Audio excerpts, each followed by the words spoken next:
Hemos estado muchas veces sentados aquí hablando de cosas importantes de los proyectos, de la familia, de nosotros, personales y todo, pero pocas veces hablamos un poco como del pasado.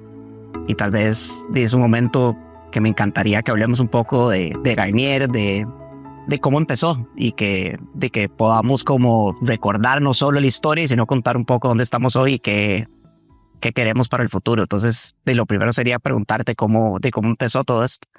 Bueno, yo estando trabajando en Cefa, siempre tuve algunos proyectos en el inmobiliarios y también hicimos algunas inversiones hoteleras en aquel entonces en Costa Rica Marriott y en Los Sueños.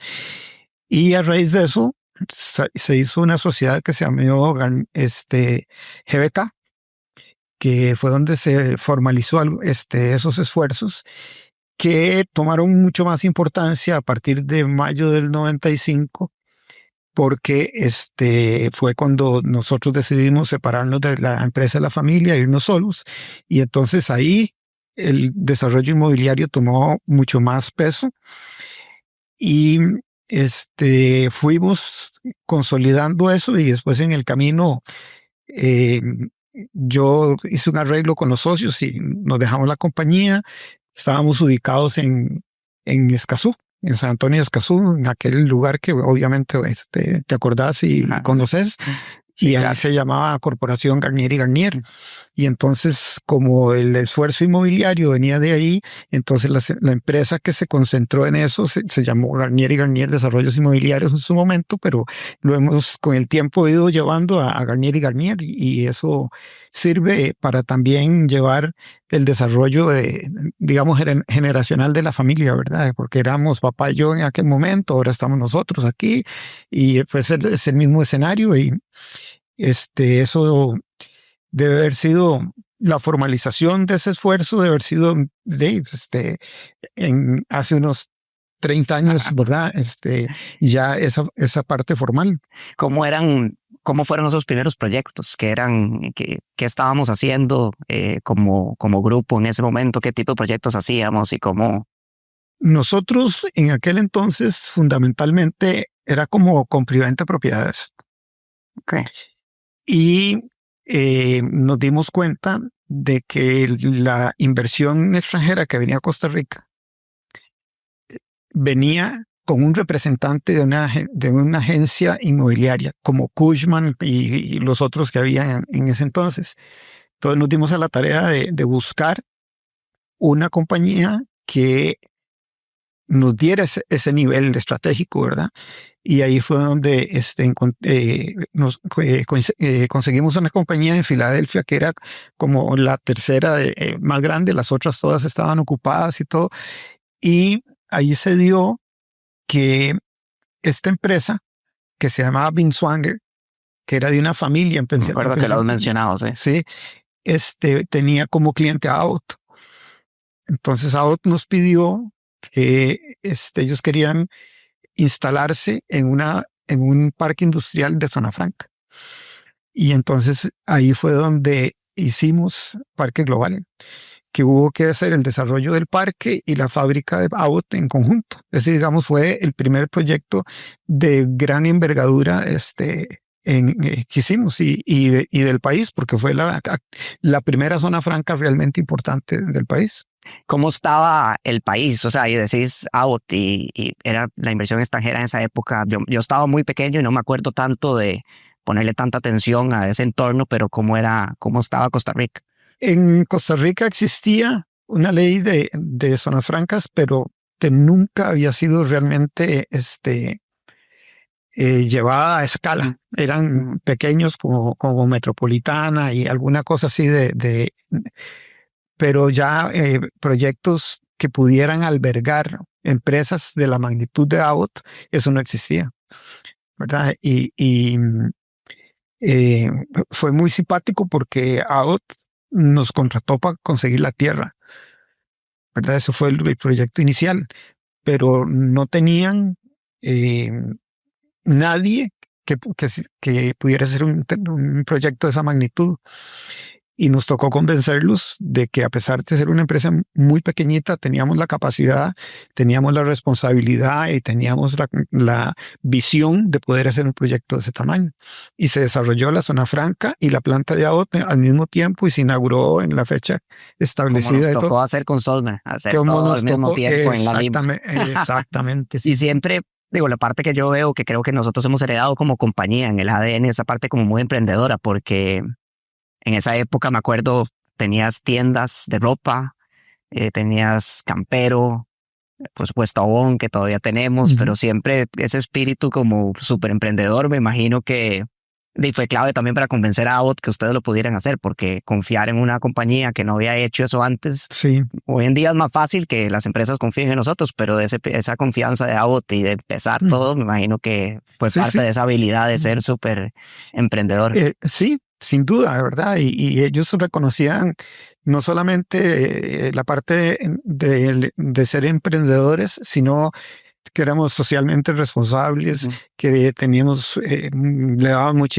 muchísima importancia a la calidad de las personas en lo personal y en lo técnico, y que la gente que trabajaba con nosotros era gente de primer mundo, ¿verdad? Y entonces eso permitió que ellos al final decidieran, porque en el esquema original ellos tenían un tercero que iba a hacer el desarrollo, que al final no les terminó de convencer, y entonces de camino tomaron la decisión de hacerlo con nosotros. Qué bueno, porque sí, ese ADN que decís, porque yo creo que UBI, ¿verdad? Lo tenía, vos lo tenés, o sea, gente, y hoy en día nosotros seguimos siendo muy preocupados por la gente, lo vemos tal vez magnificado o estructurado, pero ese ADN de ser emprendedores todavía lo tenemos. La preocupación por la gente interna, digo, es parte del ADN, el orgullo por nuestra marca, nuestro nombre. Bueno, solo tener el orgullo de ponerle nuestro nombre a la marca, creo que es una responsabilidad enorme que todavía tenemos. Y cómo cuidamos el nombre, creo que viene mucho de ese ADN de cuidar la gente y toda la gente alrededor, no solo las comunidades y todo lo que hoy en día hacemos. Exactamente. Y después se consolida un poco, me acuerdo varias oficinas diferentes, esa por la Sabana, luego en Escazú, y a mí me toca un poco más, bueno, me toca ver un poco de lejos esos proyectos, me acuerdo Plaza Romoser, el condominio La Cañada, ¿verdad? De lotes, los residenciales, Parque Global, y después viene la crisis como del 2008, y es más o menos cuando yo después de mi maestría vengo y me toca como una época, cómo fue un poco Costa Rica y esos momentos, porque fue hace un montón de años ya, increíble, ¿verdad? Lo rápido que se va, pero me acuerdo como ayer llegar y el futuro como de la misma empresa y del entorno era muy incierto. ¿Cómo te acordás de esos años? La crisis del 2008 nos tomó a nosotros iniciando Azul Paraíso en Guanacaste.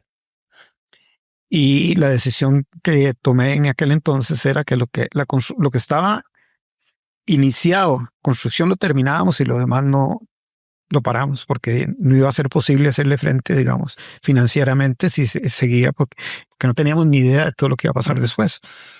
Y si lo vemos para atrás, las consecuencias del 2008 las vemos por Azul Paraíso, las estamos viviendo todavía, ¿verdad? Estamos terminando lo que se empezó en esa época. Debería haberse hecho, ¿verdad? Bueno, pero lo bueno es que no dejamos nada abandonado. Nada abandonado, todo. Muchas décadas después a terminar lo que en algún momento se empezó. Sí, porque yo creo que el honrar los compromisos con las personas y con los clientes y con los socios siempre han sido prioridad y seguirán siendo. Eso es parte del ADN nuestro. Tomarse las cosas con seriedad y responsabilizarse por todo lo que uno hace. Ahí es donde uno ve, y que lo decía ahora, como todas esas cosas, creo yo, marcan la cultura de la empresa hoy, ¿verdad? De quiénes somos, definitivamente. Y son esas raíces y esos momentos de hacer lo correcto que hoy en día siguen siendo los pilares de lo que queremos. Siempre en la compañía has tenido gente muy buena y siempre has confiado mucho en la gente y no fue la excepción conmigo. Me acuerdo que el mismo Ubi en algún momento me dijo, bueno, vos le vas a hacer a tu papá lo que él me hizo a mí, que fue... sí, él decía mucho eso. Sí, me acuerdo demasiado, que era que vos cuando entraste, él confió, vos hiciste cosas maravillosas para él y él dio como un paso atrás y vos a mí me has dejado trabajar durante estos años, Sí, bueno, sí. y hasta la fecha, sos como ese pilar y ese sounding board que siempre es valiosísimo para que tomemos las decisiones más importantes. Creo yo en dos campos. Uno, como de estructurar todo lo que decíamos ahora, que es como el ADN de la compañía, que viene de esas decisiones o de esas buenas prácticas, en convertirlo más como en nuestra fortaleza, nuestro know-how, en institucionalizarlo, no solo como una práctica de cuidar a la gente hacia adentro, nuestra gente alrededor, los socios, los clientes, sino que hacerlo ya como profesionalizar la compañía. Claro, y tomar y aprovechar el desarrollo tecnológico para hacer las cosas, porque al principio la cosa era bastante improvisada de alguna manera, ¿verdad? Bastante de la visión que uno tenía, etc. ¿Qué te acordás de esa transición de ser una empresa y más que tenía buenas prácticas o buenas a como ves hoy la compañía, digamos, no sé, los últimos 10 años? Y obviamente están los cambios tecnológicos, los cambios del país, no sé, en los mismos proyectos, en la gente, en nosotros. Yo creo que nosotros hemos sido como parte de la punta del iceberg en todo eso, en avanzar y en liderar y en meternos a tomar decisiones, digamos, de riesgo, pero siempre hemos tenido como la visión de qué es lo que hay que hacer y cómo se puede hacer, y siempre lo hemos hecho muy técnicamente. O sea, nosotros terminamos haciendo la Zona Franca de la Lima en Cartago porque los estudios de mercado y los estudios de mano de obra nos decían que era ahí donde había que hacerla. Sí, yo siempre digo que debería de ser un caso de universidad, porque la Lima es como bueno, de esos casos que uno estudia en la U, de que se hace la tarea, se planea y se ejecuta y se puede estudiar. Y me acuerdo perfectamente que el gran impedimento de no haberlo hecho en la Lima era que no habíamos encontrado una tierra que consideráramos era la indicada para hacerlo. Es más, iniciamos en Coyol antes de Cartago porque no habíamos encontrado la tierra donde hacerlo. Increíble. Bueno, después vino el hotel, vino el Waldorf. Ese ADN, sin duda, de cómo Ubi te crió vos, tu manera de tratar a la gente. Hoy lo hemos plasmado en fundaciones como Forward, que queremos que las comunidades estén bien, que la gente alrededor, cómo cuidamos a nuestra gente, el KPI deportivo. Porque la única forma, creo yo, y lo creo todavía, de tener talento como el que nosotros tenemos es porque saben que nosotros nos preocupamos por eso. Y que las personas de la familia que lleguen a estar en la parte de la ejecución de la empresa y de los proyectos es porque se han preparado y porque han tenido la experiencia y porque de verdad tienen la capacidad de liderar la empresa para adelante.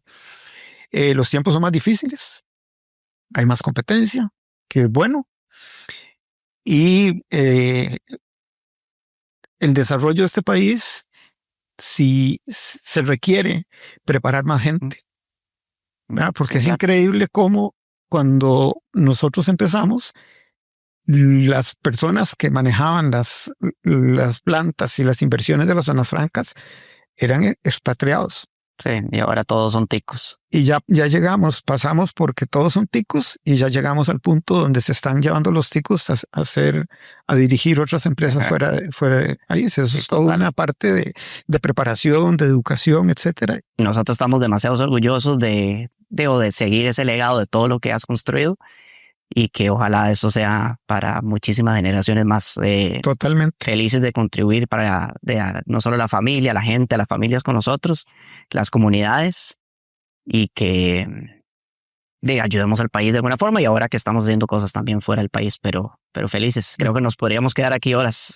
Sin duda. Bueno, ha sido chido hacer un poquito de catch up. Así que sí. Lo seguiremos haciendo. Esta sala tiene muchas historias que contar de los últimos 20 años que hemos estado juntos, así que ojalá que hagamos muchas cosas más.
El desarrollo también se mide por su capacidad de formar talento y ampliar las oportunidades donde más se necesitan.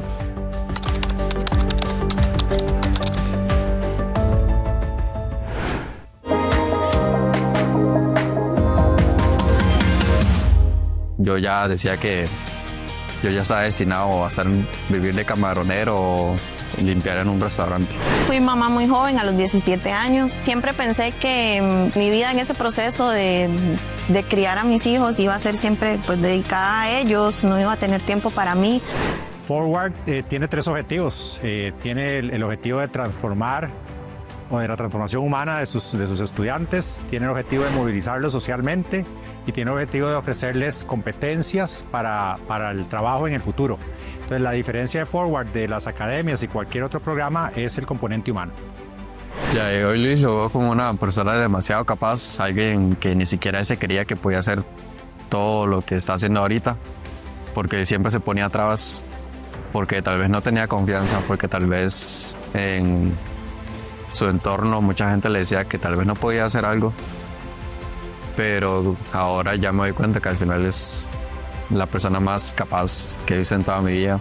Ya tengo un trabajo, la computadora que yo tenía prácticamente fue olvidada, me pude comprar otra computadora, ya he ayudado mucho en mi casa, prácticamente me he vuelto un pilar para ellos y estoy muy orgulloso de ser eso.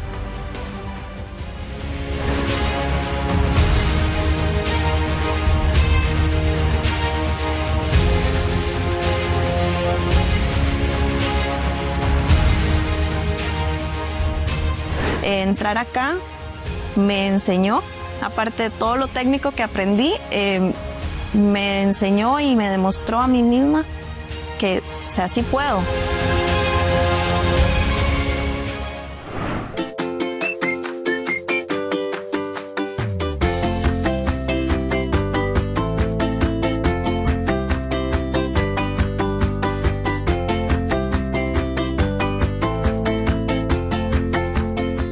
El proyecto Actualiza, de hecho, nosotros decidimos apoyarlo acá, decidimos traerlo a Cartago, precisamente porque es muy afín a las necesidades que tienen las empresas. El proyecto arranca desde preescolar, es de suma importancia ese periodo de tiempo para los chicos.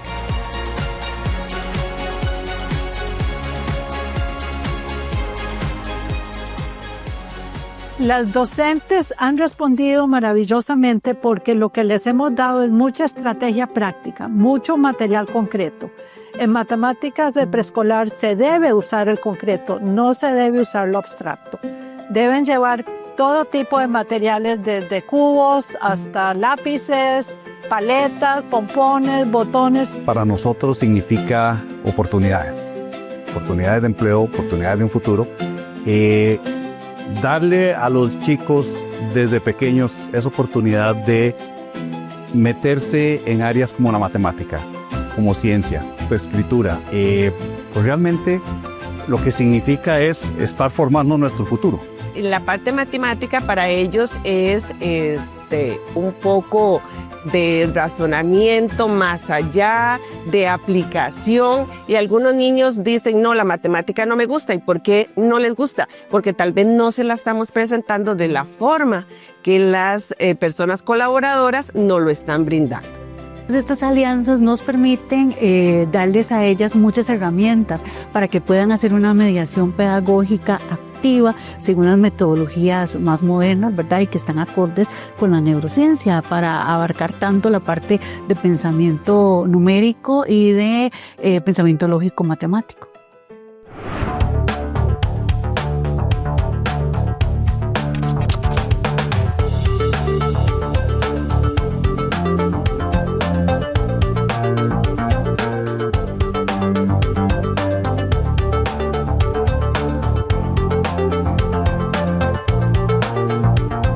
Que es una metodología que está dividida en 4 ingenios: diseño y construcción, mecatrónica, ciencias computacionales y electrónica. Y basado en esto, cada uno lleva estas unidades que se van desarrollando. Un poco el tiempo a nivel de MEPO, de la parte de enseñanza pública, es más corto, entonces se adaptaron estos diseños que ya teníamos previamente y se involucraron para que los chicos pudieran abarcar esas 4 áreas. Es una experiencia muy bonita y es como cada que entramos a una clase es entrar a una nueva aventura, algo que no sabemos qué nos espera, porque hay veces donde los proyectos pueden ser desde construir lo más sencillo hasta la resolución de problemas. Entonces muchos pensaríamos decir con esas piezas tal vez, ay, que son de bebés o cosas así, pero en realidad es muy bonito porque usted aprende a solucionar problemas incluso hasta cotidianos, porque ahorita como estuvimos construyendo el puente y por medio de las inundaciones y todo esto es algo que nosotros lo podríamos implementar. Entonces es una de las cosas más bonitas que hemos aprendido durante todo este proceso. Yo siento que yo era muy alejado de lo que es la informática, pero con este tipo de proyectos y con lo que fue Technikids y todas las herramientas que nos dieron, me dije, eso es lo mío, la informática es lo mío. Entonces, gracias a todas las clases que nos dieron los profes, a las herramientas, a los kits, aprendí que la programación, la informática, C++, Python, lenguaje de programación era lo mío. El uso de las herramientas tecnológicas ha significado para ellos un gran avance, no solamente en el conocimiento, sino en la parte de la interacción, del uso de la tecnología, de las nuevas herramientas y la aplicación de esas herramientas a su quehacer diario, ¿verdad? Como estudiantes ellos vienen a aprender y no solamente de una forma tradicional de conocimiento, sino que también vienen a dar un aporte adicional, lo que es el uso de las herramientas tecnológicas.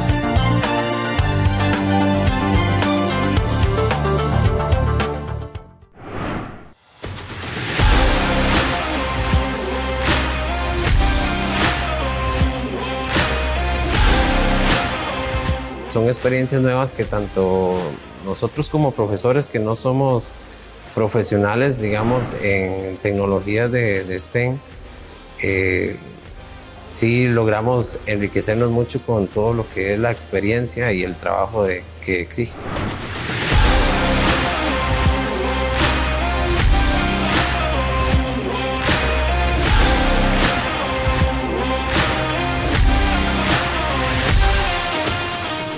Cuando nos dieron la noticia que teníamos que construir ese carro en 3D, fue como tal vez como un choque de realidad, porque era como, ahora ¿cómo hacemos? ¿Cómo empezamos todo esto? Era como al inicio era como una montaña enorme que sentía que teníamos que escalar juntos.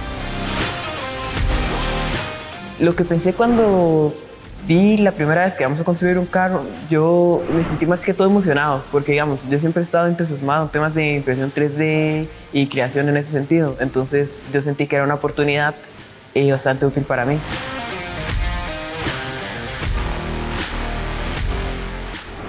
A mí lo que me impulsó a entrar como a este mundo de Sim Racing fue la idea de generar el conocimiento y el espacio que nos da el colegio y también el programa de Sim Racing en general, para potenciar nuestras habilidades creativas y también dentro del campo STEM, que es muy importante para el desarrollo de las futuras generaciones y tecnologías que van a potenciar el conocimiento humano.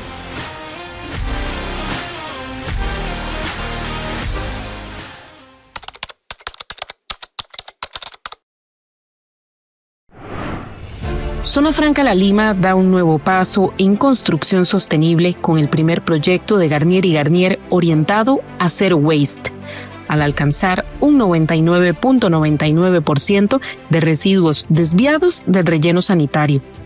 Este hito responde a una estrategia integral basada en separación de materiales, reducción de residuos en obra, reutilización y valorización de recursos.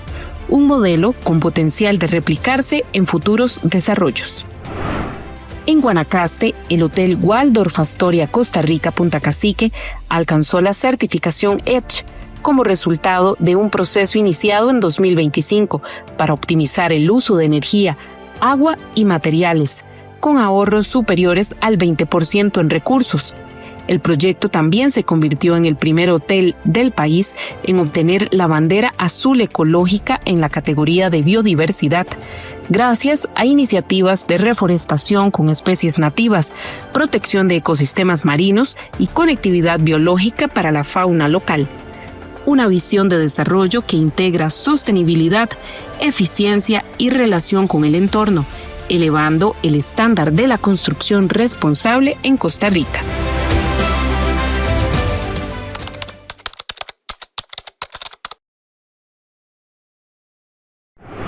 Para entender cómo evoluciona esta visión hacia el futuro, conversamos ahora con Alberto Bonilla, gerente general de Garnier y Garnier. Alberto, después de ver el impacto en personas y comunidades, ¿hacia dónde tiene que ir el desarrollo en los próximos años? Bueno, el desarrollo debe integrar las comunidades. Los proyectos nuestros y los proyectos en general de desarrollo inmobiliario no pueden aislarse, tienen que ser parte de la comunidad. Yo creo que lo más importante con eso hay varios factores, digamos, planes de movilidad sostenible, cómo vamos a hacer que el proyecto se pueda integrar al sistema de transporte, digamos, de la comunidad, pero adicionalmente es muy importante el tema de cómo las personas que viven en esa comunidad puedan realmente trabajar para las empresas que están instaladas en nuestros proyectos. Y adicionalmente, las empresas que dan servicios y las empresas que dan productos, cómo ellos van a poder vender esos productos a nuestro proyecto. Entonces, lo más importante es que nosotros no nos veamos como un satélite, sino que nos integremos realmente a la comunidad donde estamos desarrollando el proyecto. ¿Cómo se traduce también esa visión en decisiones concretas cuando hay un proyecto? Bueno, lo más importante, como le digo, nosotros empezamos el tema sostenibilidad desde que estamos conceptualizando cualquier proyecto. Entonces, realmente, para ver dónde vamos a poner el proyecto, hay temas no solamente ambientales, sino, como les mencionaba, sociales también y de gobernanza. Y todo eso se empieza a ver desde el inicio, desde la conceptualización de un proyecto, e incluso estamos tomando esos factores a la misma vez que estamos viendo también la parte financiera y la parte de construcción del mismo proyecto. Ahora que menciona la sostenibilidad, ¿en qué momento esta se convirtió ya en un criterio ineludible, un criterio central, principal para la toma de decisiones dentro de la compañía? Bueno, muy interesante. De hecho, yo diría que nosotros como empresa fuimos probablemente en Costa Rica uno de los primeros desarrolladores que tuvimos un departamento. En ese momento se llamaba responsabilidad social, pero realmente un departamento de sostenibilidad que estaba 100% dedicado y enfocado a nuestros proyectos. Y eso fue ya hace más de 15 años. Entonces nosotros, esto ya es parte de nuestro ADN. Nosotros tenemos un comité de sostenibilidad que realmente nuestros colaboradores se pelean para formar parte de ese comité. Es una parte fundamental de todas las tomas de decisiones de cualquier proyecto de Garnier de aquí en adelante.